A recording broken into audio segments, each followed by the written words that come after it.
Greetings, Internet! Welcome to episode number 208 of the Comic Watchers Show.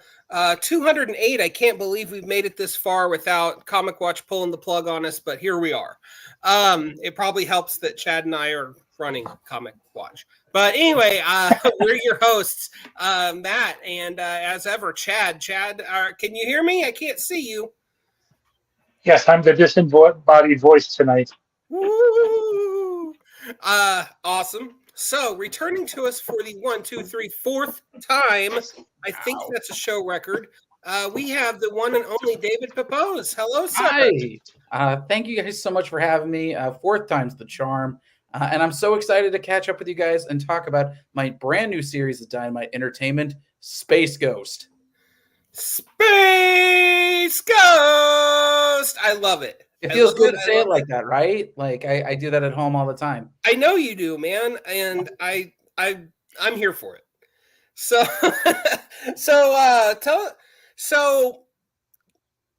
this project, it seems, at least to me, came a little bit out of left field because you've been doing so much with Marvel lately. Sure.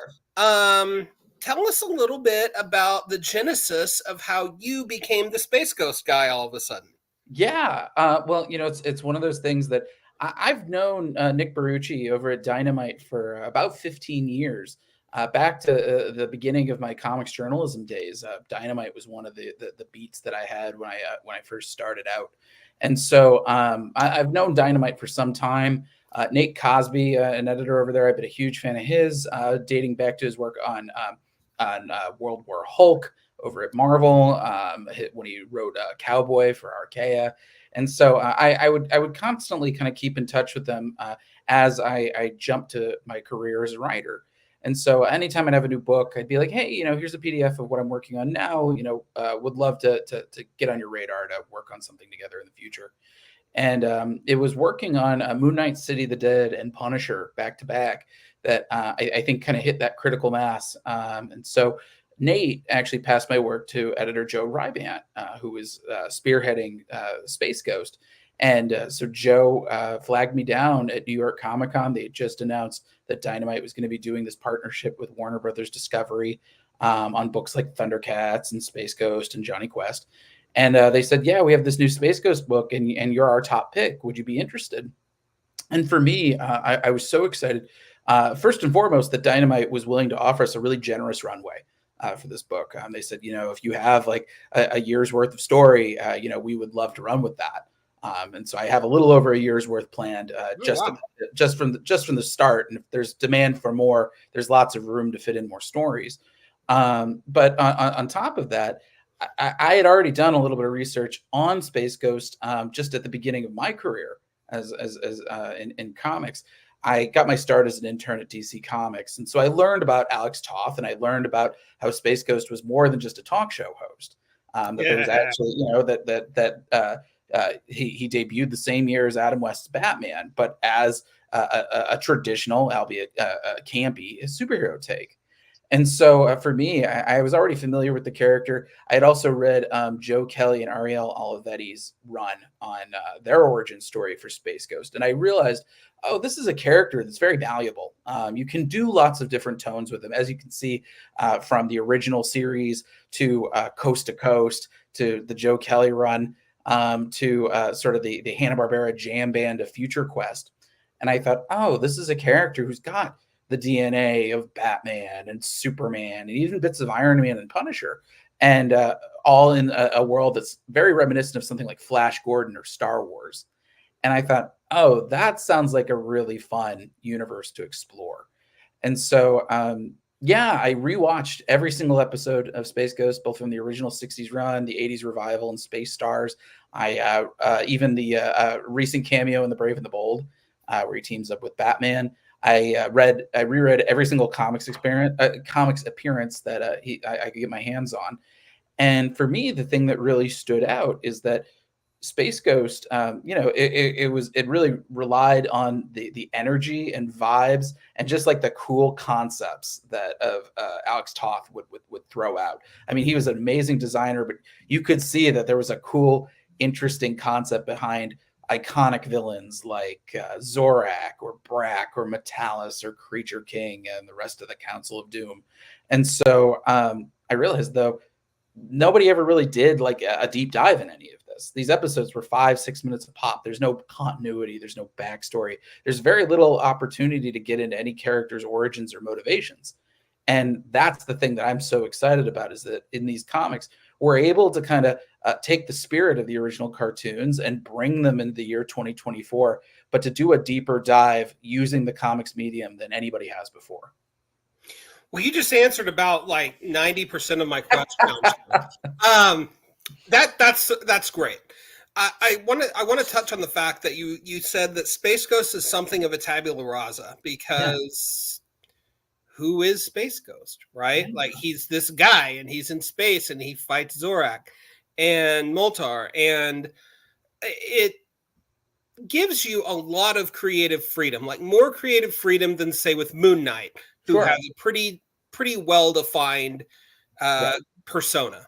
What, like, going back and reviewing all that old stuff, what were you able to pick up on that informed your take of Space Ghost as a person? Yeah, that's a great question. And for me, there were a few components. First and foremost, of course, there's the deep, iconic bench of villains. Like I said, Alex Toth was throwing out fastball after fastball, and each of these characters had a very unique look and had a very unique way of doing things. And so we were kind of taking a little bit of an approach that I would say is somewhere between Batman the Animated Series and Batman the Long Halloween, and how we're approaching all of these villains, that we're sort of able to give them like extra wrinkles, and being able to populate them in this wider galaxy in a way that feels very organic. But I think Space Ghost himself, it was one of those things. Like I said, he's got a lot of shared DNA with characters like Batman or Superman, but also as I was putting it together, I saw bits of Iron Man in there, and the fact that he's, he doesn't have natural born superpowers. He's got its tech. It's got his power bands, which one of them controls fire and ice and laser beams, and the other controls his force fields. He's got his Inviso belt, which allows him to turn invisible, which kind of plays into the Space Ghost-ness of it all. And so that was another thing that I really kind of spent a lot of time doing, was figuring out, like, okay, how do I wrap my head around that? Because in the original cartoons, Space Ghost didn't really have limitations. It was just, you'd throw a problem at him and he would throw out any number of superpowers to take care of it. And so for me, it was kind of like, all right, how do I kind of ground that a little bit, just to get a sense of how does Space Ghost tech work? So that way I can really figure out how to like choreograph him in an action sequence, but also to show what happens when the technology isn't available or is on the fritz. How does he get by based on his grit and his wit? But I think the thing that is most exciting to me is it's the supporting cast. You see somebody like Batman, especially in the Adam West days. He has Burt Ward, he's got Robin, and that was sort of in 1966. Nobody's questioning that. That's just the trope. Whereas Space Ghost, he had 3 sidekicks. And, that's one of those things like, once is happenstance, twice is coincidence, 3 times is a pattern. Having 3 sidekicks in terms of teenage twins, Jan and Jace, and their pet monkey Blip, that's a choice, and that's something I really wanted to honor in this series. I would say that, like, while we're putting Space Ghost through this gauntlet of these iconic enemies, the real through line of this series is how does Space Ghost come into Jan and Jace's orbit for the first time? And how do they go from being these orphaned rescues to becoming his sidekicks, to becoming trusted partners, and then eventually becoming sort of a surrogate found family in their own right, giving Space Ghost a new reason to live. When I pitched this project to Dynamite, I gave them a 30-page pitch document. The only thing longer than my pitch document was the notes I took in every episode. But what I said on my very first page is, this is the story of how Space Ghost finds his humanity again. He's been marked by tragedy that's put him on this quest to stopping pirates and criminals and hijackers at the distant reaches of the galaxy. But that's isolated him. It's just been him on Ghost Planet for so many years. It's not exactly a place that's built for children. And I think the real heart and soul of this book is, how does Space Ghost's life change when these 2 kids and this monkey wind up entering his orbit and sort of changing the way that he does things. Chad, go ahead. Oh, you're on mute. So yeah, no. Yeah. So Way to are you go, going to be pulling anything from the past series, or Yeah. Um, So this is going to be brand new continuity. You don't have to read anything in order to get on board. You don't have to watch any episodes. And yeah, it's one of those things. We thought a lot about, like, of course I reread Joe Kelly and Ariel Olivetti's run on Space Ghost, and I reread Jeff Parker and Doc Shanner's amazing Future Quest. But this is going to be a brand new starting point, brand new continuity, and I think some of that was pragmatic. I wanted to make sure that nobody had to do any homework in order to get into this series, but some of it was also just the ethics of it all, because this is Dynamite. I didn't feel right trying to cherry pick another publisher's continuity, especially since they had unveiled two different continuities already. But yeah, I definitely read those just to get a sense of what's already been done with the character, and I think that was a big reason why I wound up, really kind of drilling down on this through line of Space Ghost, Jan, Jason, Blip, is because Joe Kelly and Olivetti's run, which was very almost Batman Begins influenced. That didn't really have much about Jan and Jace. They kind of they show up very briefly in one issue, and then they kind of pop up again at the very end. Whereas in Future Quest, they're split apart almost from the jump. You see Jan through a lot of it, but Space Ghost really only kind of bookends that series. He shows up at the beginning and he shows up at the end. So yeah, for me, like another big influence, and this is sort of the Rosetta Stone for a lot of what I write, is Devin Grayson and Roger Robinson's Batman Gotham Knights, which is a criminally overlooked run from the early 2000s. They do have one or two trades out in collection. If you find them, you should really order them. There's some of the best Batman books that I've ever read.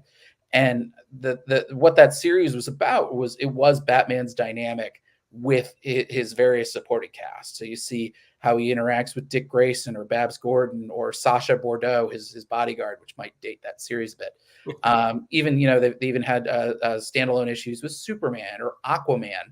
There's an issue where Batman just literally has a night off and doesn't know what to do with himself, and he winds up hanging out with Aquaman. and they get the big penny from that fell during the earthquake. Yeah, exactly. You know exactly what I'm talking about. And yeah, I think that really left a huge impression on me as a reader and eventually as a writer, where you're able to kind of juggle the high flying action, but you want readers to fall in love with these characters, and that's something I've already very much fallen in love with these characters. And I think if you haven't fallen in love with them by issue 2, I think your heart is made of sterner stuff than mine. But I think having those emotional beats and in every single installment, I think it only serves the greater storyline. And to really maximize that, the way we're structuring this, similar to something like Batman The Long Halloween, we're doing a lot of done-in-one stories for this series. They do all kind of feed together in one greater meta arc, but they're going to be a lot of self-contained stories. And that way, if you pick up an issue of Space Ghost, you will get mostly a self-contained storyline. Every once in a blue moon, we'll have a two-parter for when we really want to put Space Ghost on his heels and really kind of play up how desperate a situation might be, and maybe build up to a three-parter for when we want to do something really ambitious. But like I said, Dynamite's given me a really generous runway for this series, and so for me, I really wanted to emulate the books that really resonate the most with me right now. Books like Ryan North on Fantastic Four, Steve Orlando on Scarlet Witch, Jed McKay on Moon Knight. They're doing a lot of done-in-one stories, and I think that is a way to really build reader investment and engagement, because, and also just for a character like Space Ghost, who really is a tabula rasa for so many people. They don't know him as a superhero, or they only know him as a talk show host. To be able to kind of rack up those adventures very, very quickly is a good way to hopefully get people on board. And plus, like I said, there's so many great villains to choose from that we're trying to give this the almost the world tour of Space Ghost villains. You're count on seeing many iconic names, and as well as a few deeper cuts that you might not expect. Chad, were you about to say something? I was just going to ask if there were any references to him having the talk show host, or the talk show. Not at the present, because keep in mind the talk show was sort of as a sequel to the original series, so he hasn't gotten to his talk show days yet. But if we, listen, I don't have any plans at the moment to do anything talk show related, in part because I don't want to try to cross the streams tonally too much. But yeah, I think, listen, if we extended it, I would be certainly trying to fit that in there somewhere. But yeah, I think for me, it's really about trying to balance the drama and the tone of it all. We're not going like grim and gritty for this series. It's not Robert Pattinson's Space Ghost, but we are taking kind of like a dramatic, traditional superhero take, something like The Long Halloween or something like Batman the Animated Series. But we're able to kind of balance that with a nice contrast because we have Jan and Jace as our POV characters. And so we're able to add in the humor and the heart and the wonder of it all, getting to experience Space Ghost World through the eyes of two teenagers who have sort of been plucked from tragedy and are introduced to a greater universe out there. And so I think that's one of the reasons I love writing this book so much. And I think if people enjoy work that I've done in the past, like in Savage Avengers, where that was sort of, you saw the cover, it's all the gritty characters, and then you realize by like issue 3 or 4 that they've all got like marshmallow centers and they're a found family. You'll like a lot of what we're doing in Space Ghost. We're just doing that even a little faster. Or even while it's not as grim or as bleak, my work in Spencer and Locke, my very first book, which that was a book that was kind of this grim detective story that we kind of cut with this sense of humor and this unshakable bond between a hard-boiled detective and his imaginary friend. So so no talk show as far as this goes. If anything, I see this book as really trying to reclaim Space Ghost for what his original concept was, and to reintroduce him to a new generation as the greatest superhero in the galaxy. I'd say you have at least for a particular generation, or maybe a segment of a generation, you got a little bit of your work cut out for you, because I'm just a little, I'm not much older than you, but I am. But if you came up in the 90s, Space Ghost is just synonymous with Coast to Coast. And it's hard for me to think of him outside of that context, where the Macho Man Randy Savage voices his dad, or he marries Bjork, or whatever. But I mean, I have to say, like, you've got me intrigued, because one of my one of my next questions was going to be, how do you hook someone like me in? And you've done a more than adequate job of answering that question. So let me ask you this, because you mentioned that you got lots of one and dones, and for the most part, I'd say this is pretty much the first time in your professional comics writing career that you've really pivoted towards one and dones. Unless I'm missing something, but how is that different for you as a writer? Like, how do you pivot from writing a 5 or so issue arc to one issue? Yeah, well, thankfully I got a little bit of practice on it in Punisher, where that was a 4-part miniseries. But even though all those stories kind of connected together in Joe Garrison trying to figure out who set him up and who killed his family, each issue kind of had its own standalone hook to it. The first issue, him trying to hunt down the Sokovian that blew up his house and going head to head with Mr. Hyde. Or issue 2, he's trying to get information from the crime boss known as the Offer, and the bushwhacker and the night shift stand in his way. And then issue 3 is he's kind of on the run from Fearmaster, and he's getting confronted by the spirits of his dead family. And followed by issue 4, where he finds out who the shadowy organization known as Jigsaw that killed his family, and in so doing realizing like this isn't a standalone mission anymore, it's an ongoing war, and how he embraces the name of the Punisher. And so that was really good practice for me for that, in that for something like Space Ghost, we have 22 pages a month, and so we're saying, okay, like, how do we get like a good strong beginning, middle, and end?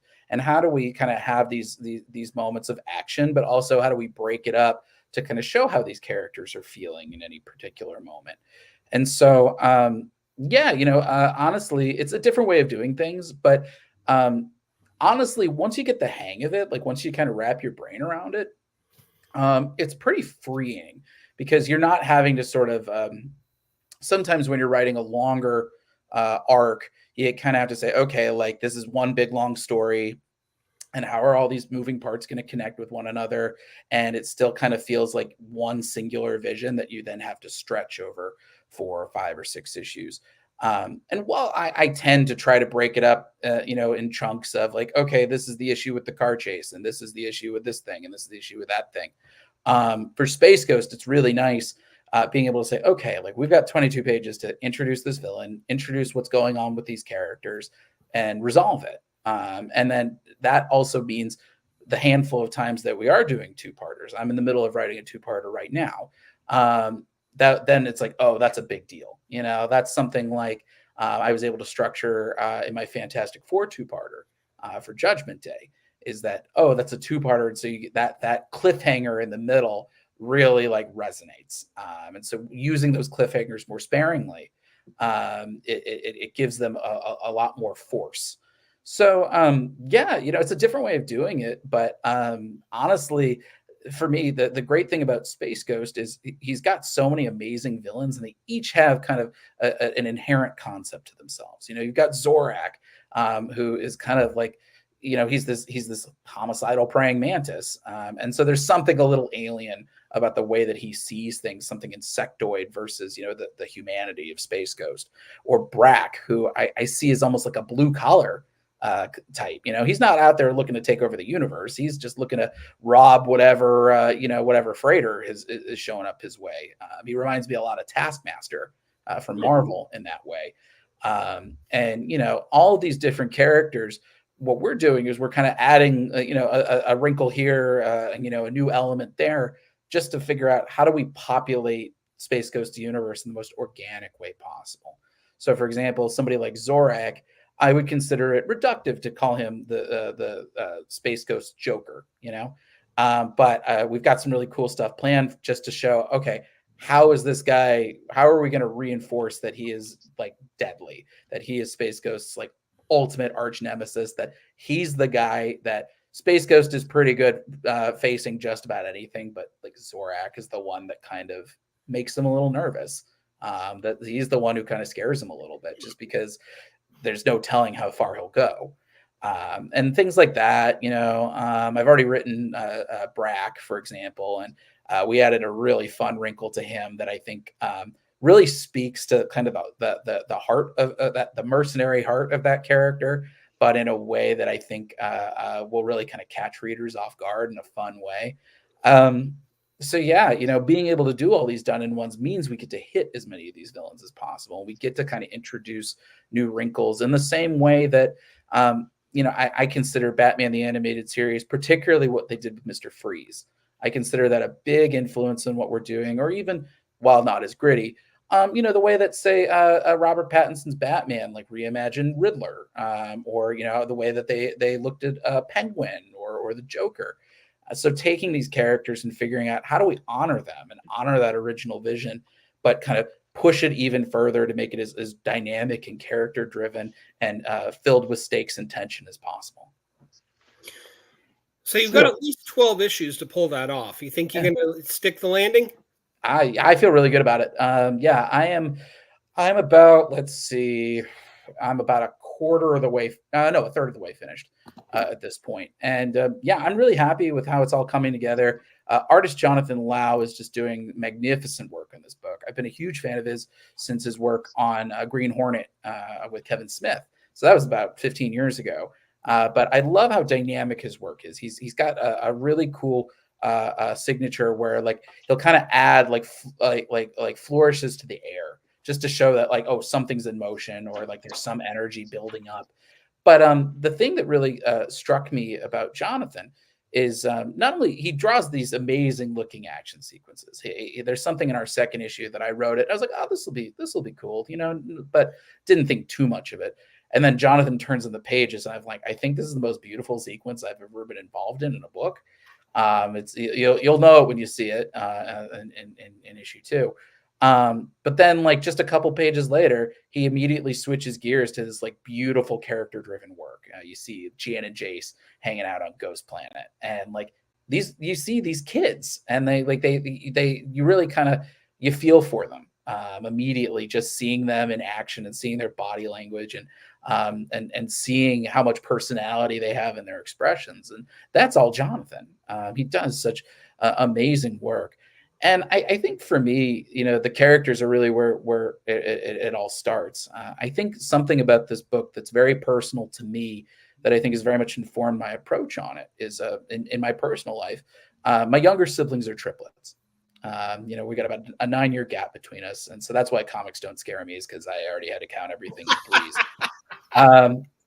But I know how multiples work. I know that like the back of my hand. My siblings were born a minute apart, and it changed. It defined their hierarchy for almost 30 years. The oldest by 2 minutes. He's the alpha. He's the top dog. Like, everybody kind of defers to him. Whereas my baby sister, by 2 minutes, everybody, like, she is the baby sister. And then my middle brother is like the most middle child that ever middled. And so that's kind of the way that I wound up approaching these characters. Is Jan was born a minute ahead, and she's the responsible one. She's the thoughtful one, in a way that a lot of girls are, especially when they're the only girl in the family. She's the one who feels like she has to think things through. Jace is more impulsive, and Space Ghost sometimes is just, as a single dad, sometimes just even he's not thinking it through. And so she's got to do that. She feels it's her responsibility to kind of keep the dynamic together, and sort of in the wake of the tragedy that has put her and Jace in Space Ghost's care. This is her way of sort of keeping everything together. But that also means she's feisty. She's a crack shot with a blaster, but also, more importantly, she's the one who calls out Space Ghost on his crap, like, to his face. And so, we've got a beat pretty early on in the series where she like lets him have it, and Space Ghost kind of is like, just takes off and leaves, because he would much rather fight an asteroid field than he would like dealing with the wrath of a 13-year-old girl. And I think a lot of things. I mean, I think I can get behind that. Yeah. Whereas the Jace is kind of the id to her superego. He's more impulsive. I don't know if I'll ever get to it in the text, but the way that I always approached him was, he strikes me as somebody who's probably dyslexic. He probably wasn't great in like a traditional classroom setting, but he's a natural with anything involving his hands. He's a natural mechanic. He's a born pilot. He's the one who sometimes leaps before he looks, but he's always out there. He's got a great sense of humor. He's always cracking jokes. I think, whereas Jan feels like she's got to be responsible to keep everyone together. Jace feels like I got to lift the mood. I got to be the one that makes everybody laugh and makes everybody kind of forget their troubles. Because both Space Ghost has his own tragedy, and so do Jan and Jace. And so he's trying to kind of just like shore up the morale. And I think it's a very sweet counterpoint between these kids, as well as their pet monkey, Blip. Blip was their pet when their colony gets attacked. Without spoiling too much, he's very important to our series. I'd say he's the linchpin of the whole narrative. And you'll kind of get a sense a little bit of why by the end of the first issue. But he's more than like a pet dog. He loves those kids, but also he's the type, he's very funny. Sometimes, even though he doesn't have a vocabulary, like, just seeing the way that Jonathan cuts back to him makes me laugh every time. But also, just like, he's mischievous. He's very food motivated, but also he's the type who, just like in the original cartoons, when the chips are down, it always winds up being Blip that like winds up like sneaking in somewhere, and somehow saving the day. And so I know we've got a Blip centric issue planned for later on in the run that, if all goes according to plan, it'll be my favorite issue of the entire series. Awesome. And so having those three together, it really impacts Space Ghost's life in a big way. When we meet him, he's very much a force of nature. He's been out there stomping on pirates and hijackers for years, because it's a big universe out there, and the Galactic Patrol cannot stop crime wherever it rears its ugly head. And so, but his life is not built for kids. Mhm. So I say, you put him in a room with a pirate, and he knows exactly what to do. But like as a human being, he's kind of like a B- when we meet him. He just hasn't. He's been alone. He's been isolated on Ghost Planet, and so having these kids, he takes them in because it's the right thing, and you'll see sort of as the circumstances unfold in issue 1 that Space Ghost is really their only option. And at the same time, this Ghost Planet's not built for kids. His life is not built for kids. He's very begrudging about all of this. And I think that kind of like so far as I've been writing it, it's some of the best dramatic moments, that seeing that friction of Space Ghost kind of being like, ugh, these kids, like I don't know how to deal with kids. He's in over his head. He's the ultimate single dad. But also as he like kind of warms up to these kids and then starts becoming more protective of these kids and starts trusting them more and starts kind of really starting to bond with them.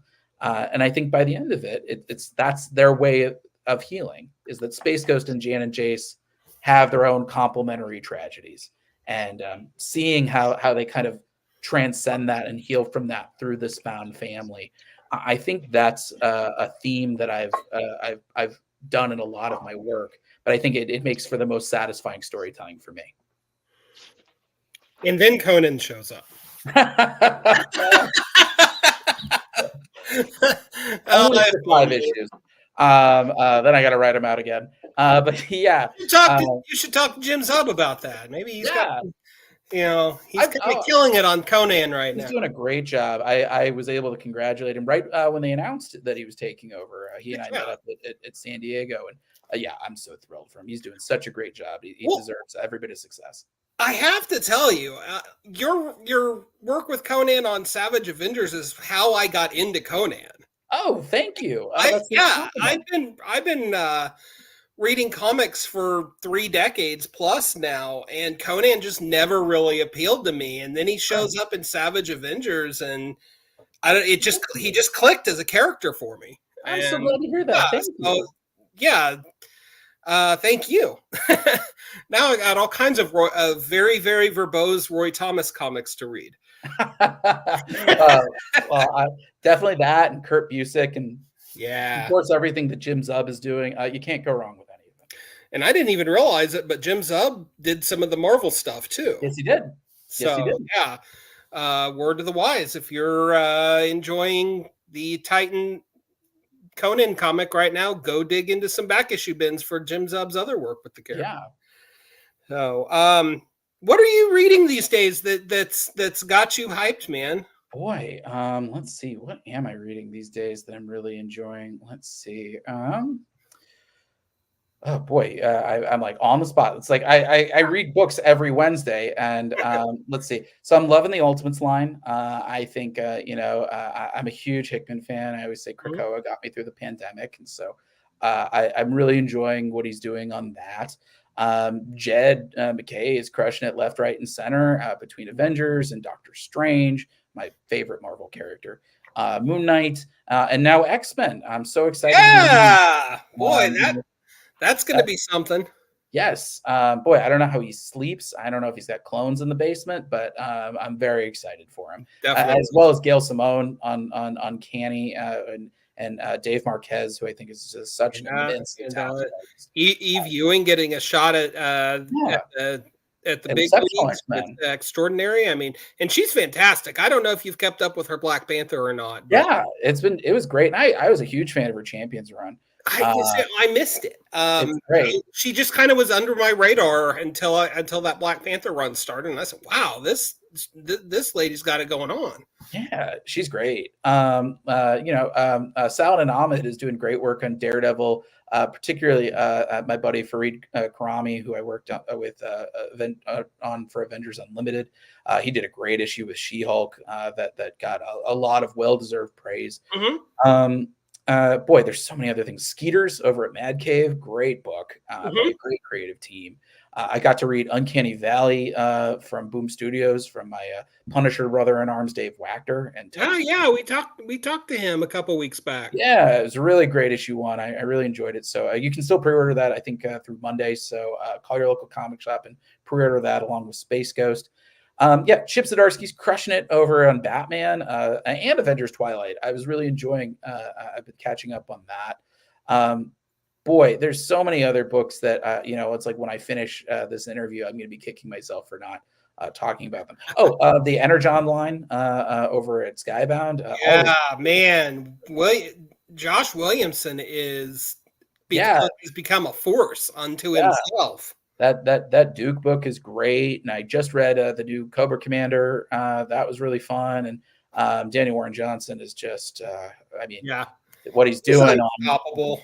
We had him on the show right before he announced Beta Ray Bill a couple. Oh yeah, that was a great book too. And he's so humble. Yeah.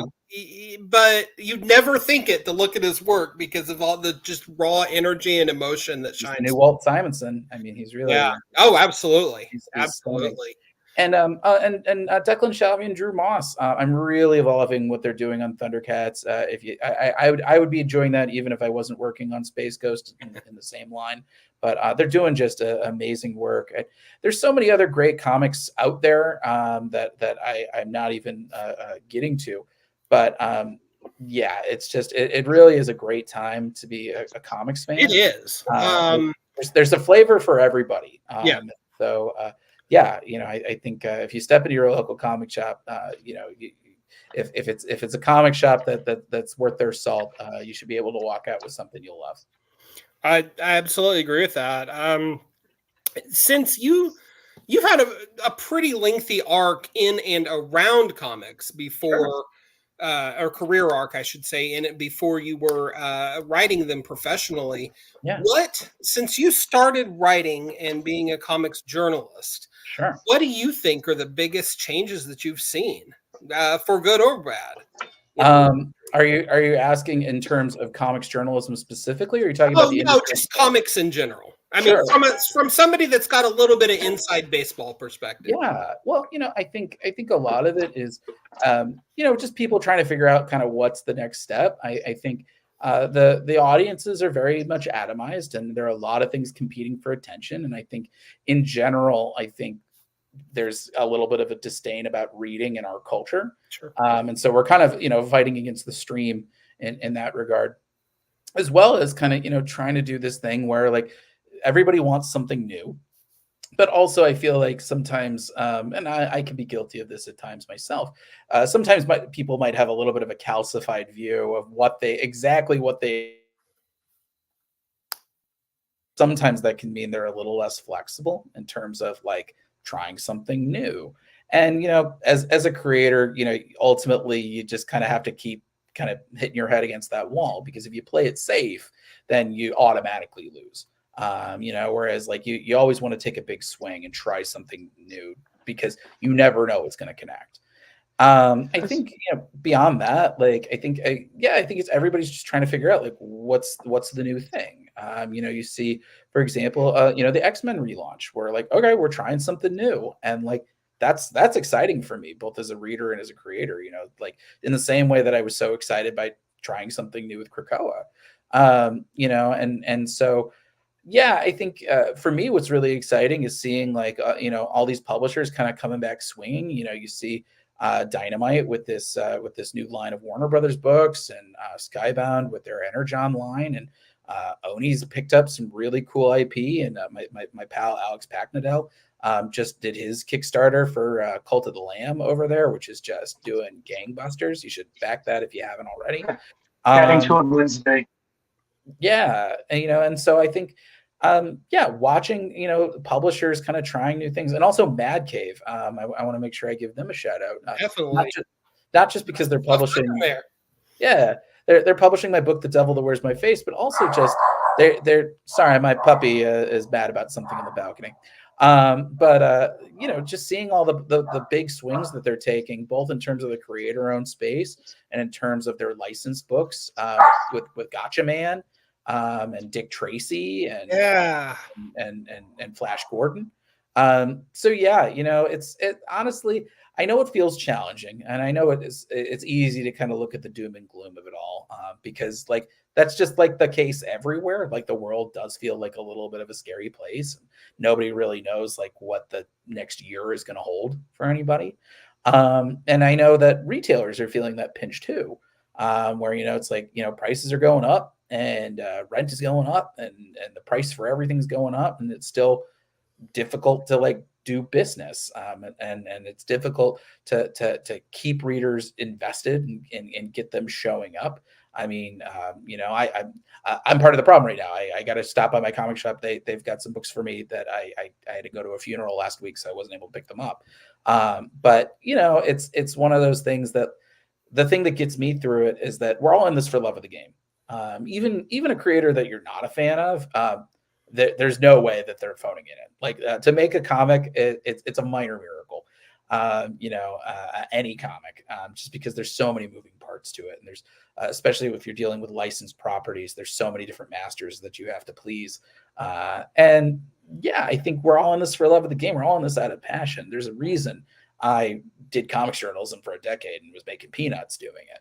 And there's a reason why so many other people are doing comics journalism, basically just for love of the game. They're doing it for little or no money, and often little thanks, but they do it because we love comics and we want to be part of the conversation, and we want to be involved in the community.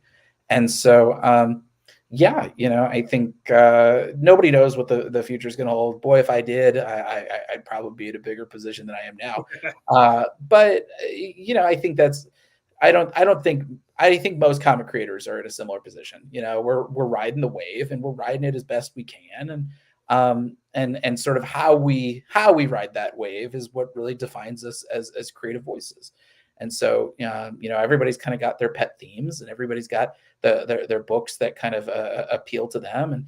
And then you're sort of, you throw into the mix that other people say, okay, this is a book that I think you might be a good fit for. And sometimes sometimes that's a surprise to you. I can tell you that, Savage Avengers was never on my bingo card. But as soon as they pitched it to me, I had a concept that I really felt passionate about, and you can see it in the work. And I think same thing with Space Ghost. I think when Dynamite first approached me, I had the same question mark over my head that you did. And then as I started to think about the character, and as I started to break him down, I said, oh, this is the story of the ultimate single dad, kind of like finding a reason to live again. And that's something that is really potent and powerful for me, as a reader and as a creator. And I think, of course, it's comics. We've been dying since 1935. Oh yeah, it's always the end.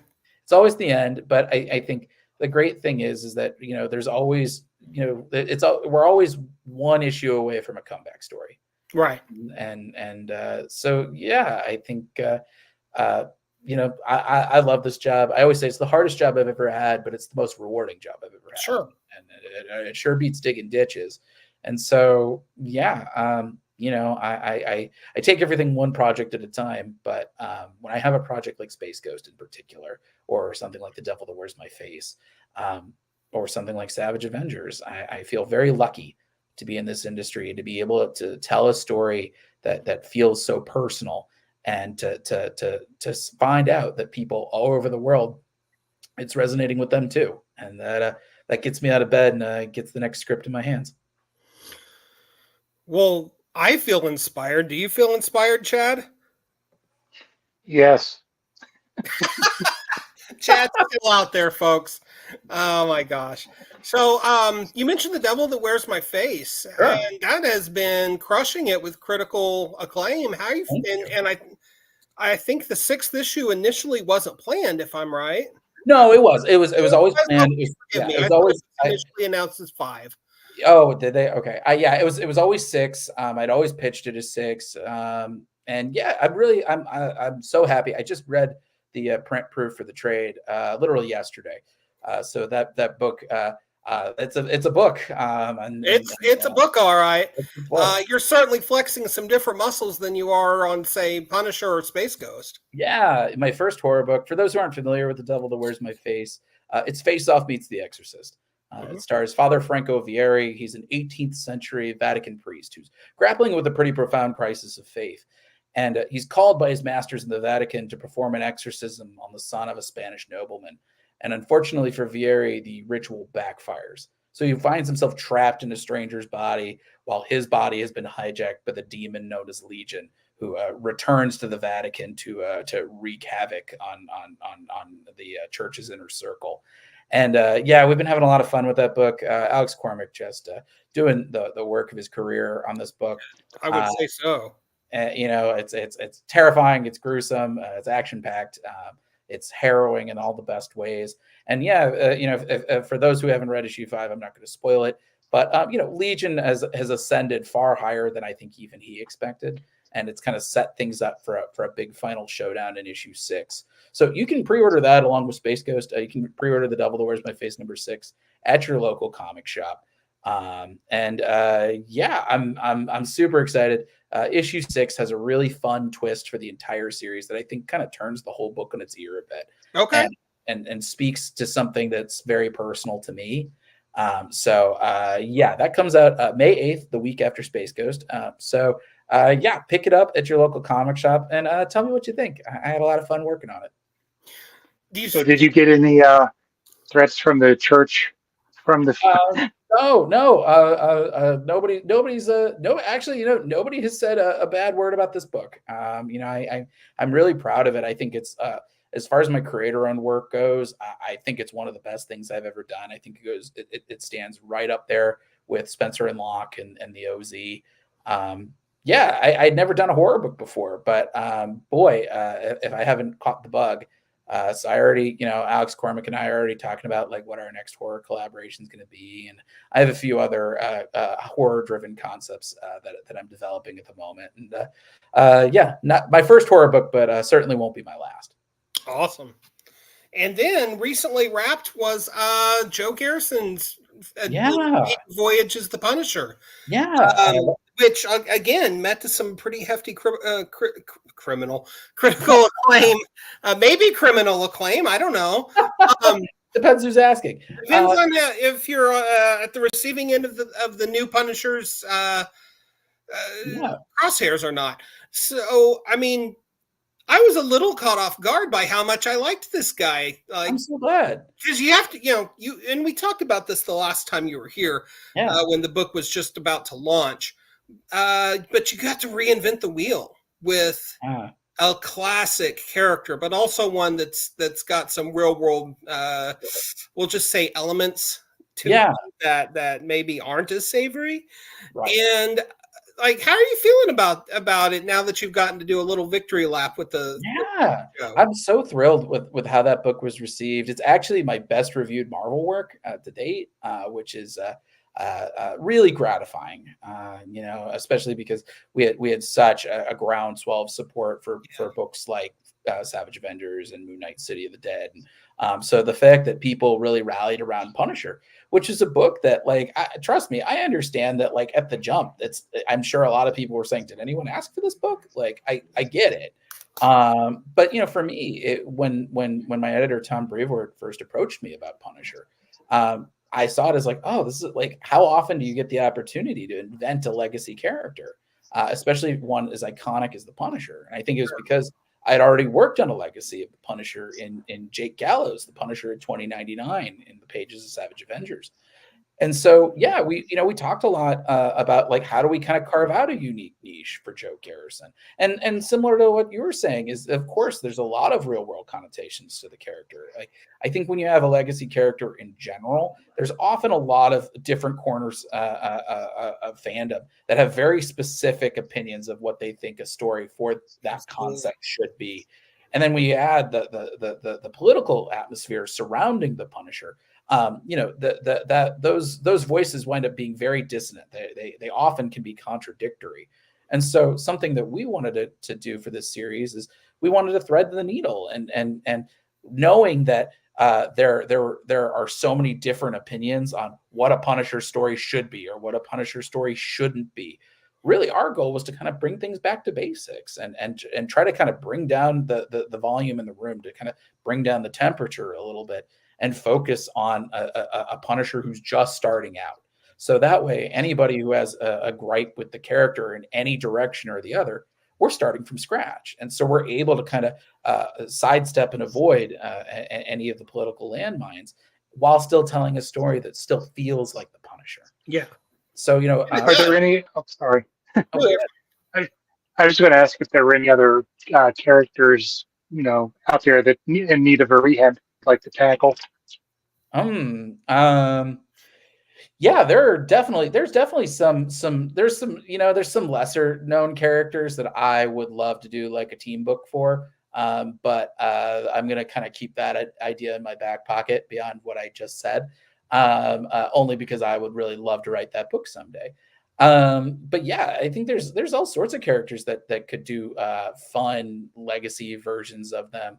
I mean, that's the thing is that these characters in these concepts, I think the concepts behind them are so enduring that it lends some flexibility to them. And I think that's the thing that I know that I know as a comic fan, it can be very easy to be small c conservative in your thinking, in terms of like, well, this is Spider-Man and I love Spider-Man and I don't want to change Spider-Man.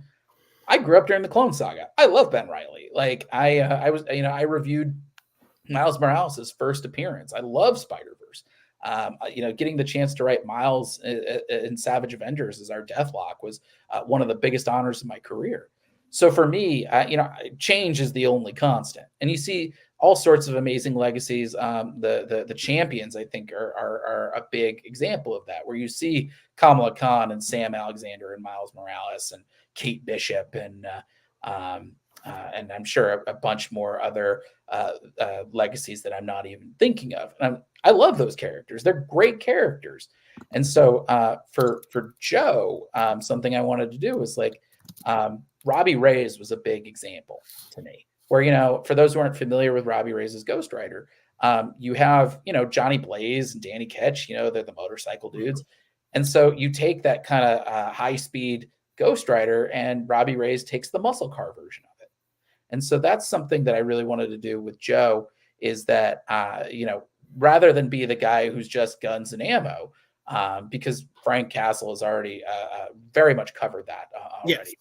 The guy who's shooting up gangsters, with an army arsenal. For me, I wanted to do something that was more choreography driven, sort of the John Wick of S.H.I.E.L.D. And so I took what Damian Scott did on Batgirl was kind of a big influence where, Batman is sort of the all-rounder, he can fight, do detective work, he can intimidate people. Batgirl is like, she's all motion, like she's the one who like, she can fist fight, Thanos if she wanted to. Different universe, but you know what I mean. It's you put her in a room and half the appeal is to see how she's going to fight her way out. And that was an ethos that I wanted to bring to Joe, is that he's got his shield arsenal, but also like everything around him is a weapon.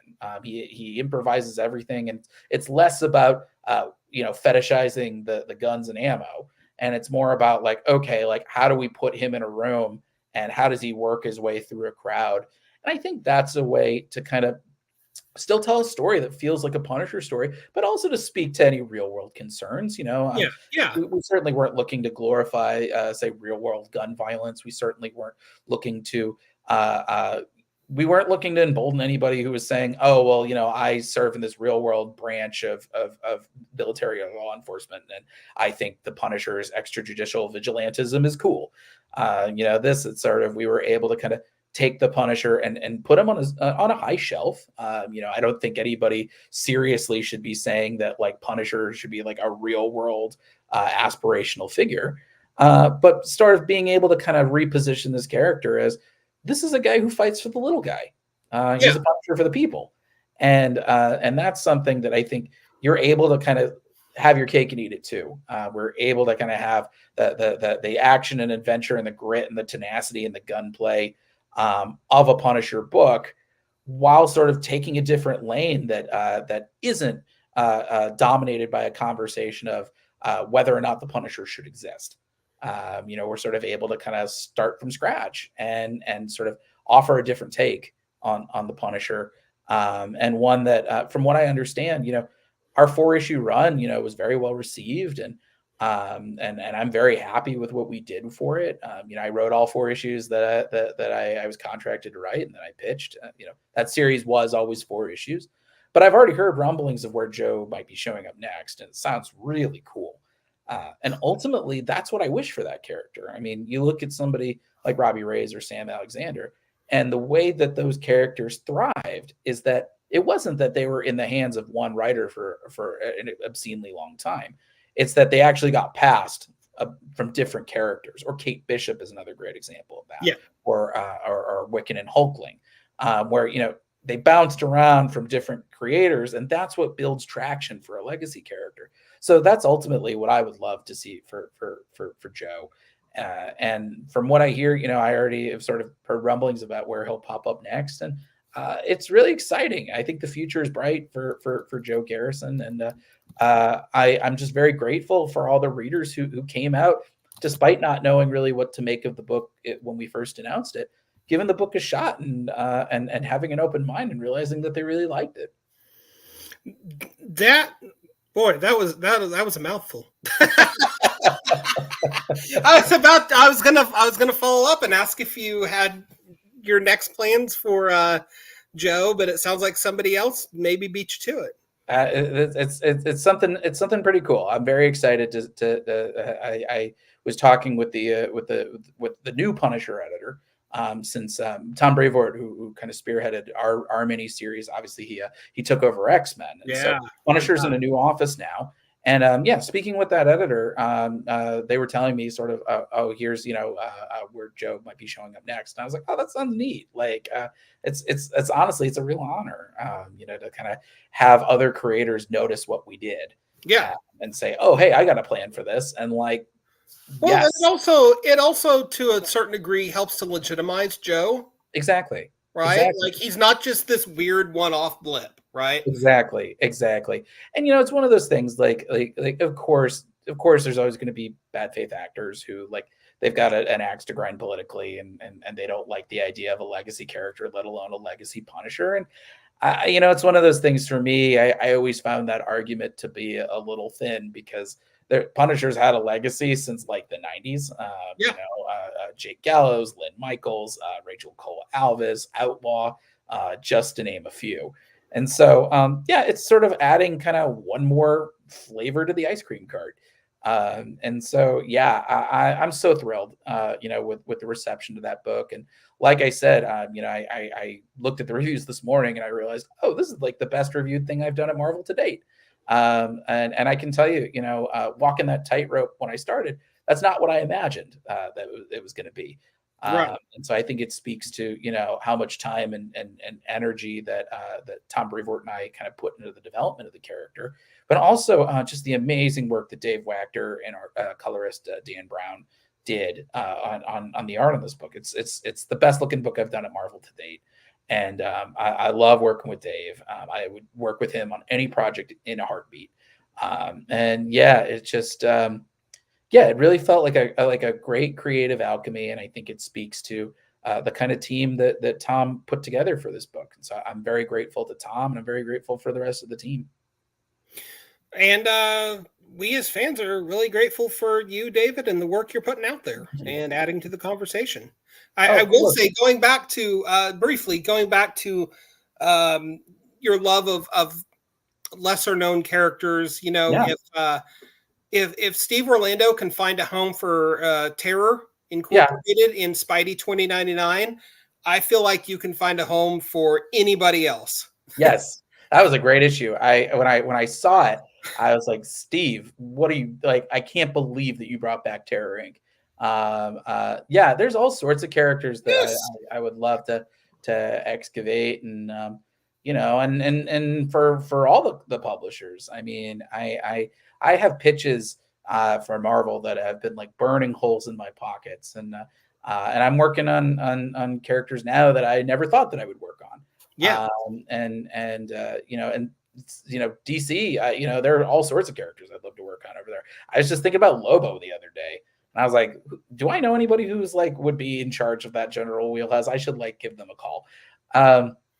Yeah, it's that's the beauty of the big two, is these characters. The concepts are so enduring, but they're all metaphors, and Mhm. it's kind of a Rorschach test, how you see that metaphor, and that's what I think is the most fun out of it. You like I think other people would have looked at Punisher in a very different way than I Yeah. did, and same thing with Moon Knight, and same thing with Fantastic Four. But I think that's I think why superhero comics endure the way that they do, is that of course, like your editors and your company will sort of have their point of view of kind of like, here's where we would like for this character to be, but ultimately, you get to add your voice, and you get to say, hey, this is what stands out about this character to me, and this is sort of an angle that I would like to pursue. This is how I view the metaphor, and I've been really lucky in that I've worked with a lot of editors who have given me a lot of latitude with that, both at Marvel and now at Dynamite with Space Coast. And yeah, just keep. I mean, at the we're up against our hour now, so I kind of got thrown off there, but keep, just keep doing what you're doing, man. I know I can't wait for Space Ghost. You said that it releases May beginning 1st. of May 1st. May 1st, Wednesday before Free Comic Book Day. Okay. And yeah, just tell your local comic shop to pre-order. Initial order cutoff is next week. Final order cutoff is April 8th. And yeah, tell them to pre-order Space Ghost. You can also pre-order The Devil That Wears My Face. You can pre-order our last issue, and maybe ask them to order you the previous 5 if you haven't read them yet. Yeah. And yeah, Moon Knight City of the Dead, the trade paperback is out, and as well as all 4 issues of Punisher. So yeah, call your local comic shop, tell them to pre-order all my stuff. My puppy's kibble doesn't come cheap, so every book helps. Awesome. Well, David, thank you so much for stopping by again. For again, the 4th time. I want My pleasure. Thank you so much for having me. You're the first guest to hit 4 times. So. Oh man, how many punches do I get before I get the free smoothie? That's the real question. Is it 10? Is it 9? I'll tell you what. We'll talk about it after your next visit. Sounds like a plan. Well, thank you so much for having me, and thank you everyone for listening. Thank you for coming by. The comic is Space Ghost. It's not coast to coast, but it will be available coast to coast in comic shops on May 1st. That is the Wednesday before Free Comic Book Day, for those of you keeping track at home. Thank you all so much for listening. Thank you for commenting. And as ever, the world might be a tough place to live in sometimes, but it doesn't have to be. Get out there, be a good person, support your local comic book store, and as always, do unto others and all that good stuff. Thank you so much. Thank you to my guest, David Pepose. We are the Comic Watchers, and this is our show.